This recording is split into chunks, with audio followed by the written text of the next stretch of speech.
Go. So, okay, मैले हेरेर आएँ उनको sweater. So let's talk about the उनको स्वेटर है. र अब सबैभन्दा फर्स्ट त के छ भन्नाले मसँग एप्रिसिएसन गर्नलाई वर्ड छैन यो मुभीको बारेमा होइन. अब के भन्ने कि एप्रिसिएसनको वर्ड नै एकदमै ल्याकिङ गरिरहेको छ. मुभी नै यति बेस्ट लाग्यो कि अब त्यसमा भनौँ न मैले खोटे केही पनि निकाल्न सकिनँ क्या. सबैभन्दा फर्स्ट अब कुरा गर्नुपर्दा स्टोरीबाटै कुरा गरौँ होइन. स्टोरी एकदमै दामी स्टोरी, एकदमै राम्रो लभ स्टोरी र सामाजिक कथा पनि छ. र यसको थिम भनेको जुन अब उनको स्वेटर र त्यहीसँग नै यो मजाले रिलेट भन्दै गएको छ. र उनको स्वेटरको पनि राम्रै भूमिका छ. र उनको स्वेटरले चाहिँ नि एउटा एकदमै अथेन्टिकेटिक हामी अर्ग्यानिक लभ स्टोरी भन्छौँ नि, जुन चाहिँ एउटा नेपालको पाहाडमा भनौँ न एकदमै माथि हिमाली भेगमा चलेको लभ स्टोरी, जुन चाहिँ आजभन्दा तपाईँको 15-20 वर्ष अगाडिको सेटमा खिचिएको छ. अब 20 वर्ष पनि बेसी जस्तो लाग्छ मलाई, किनकि त्यसमा करेन्ट टाइम 64 साल भन्छ. अझ त्योभन्दा अगाडि भने चाहिँ एप्रोक्सिमेटली 30 इयर्स अगाडि.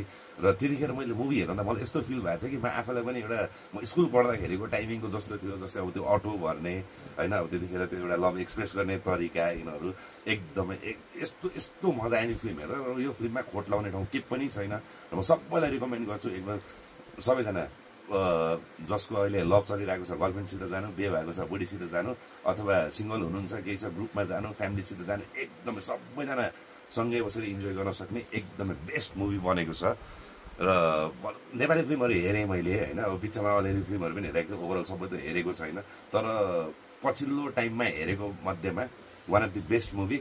र लभ स्टोरी फिल्मको क्याटेगोरीमा राख्यो भने सायद मैले यो फिल्मलाई पनि one of the best movie, one of the best love story मुभीको क्याटेगोरीमा राख्छु. र म सबैजनालाई रिकमेन्ड गर्छु है, please you should watch it होइन. एकदमै पैसा वसुल छ यो मुभी हेर्दाखेरि. कुनै पनि बेलामा लाग्दैन कि छ नि होइन, ल यो जो चाहिँ नभएको भए हुन्थ्यो त्यो भन्ने. अब यसमा म्युजिकको त कुरै नगरौँ होइन. म्युजिकको फ्लो मुभीमा यस्तो मजाले छ कि जुन बेलामा त्यो टाइमिङ अनुसारले म्युजिक बज्छ नि होइन, त्यो एप्रिसिएबल, एकदमै एप्रिसिएट गर्न मिल्छ. जस्तै अब काफ्ले सङ, त्यसको टाइमिङ राम्रो छ. मखमली पछौरी, त्यसको आफ्नो टाइमिङ छ. र जुन एउटा अहिलेसम्म बाहिर सार्वजनिक भएको छैन त्यो गीत, एउटा डान्स ट्र्याक, अब त्यसको मजा छुट्टै छ. र उनको स्वेटर र फुल टाइटल ट्र्याक, यसको त कुरै नगरौँ. सबैलाई एकचोटि रिक्वेस्ट गर्छु म चाहिँ नि है, बिइङ अ मुभी अडियन्स है, म यो एज अ क्रिटिक्स यिनीहरू यो हिसाबले होइन कि मुभी अडियन्सको हिसाबले बोल्दैछु.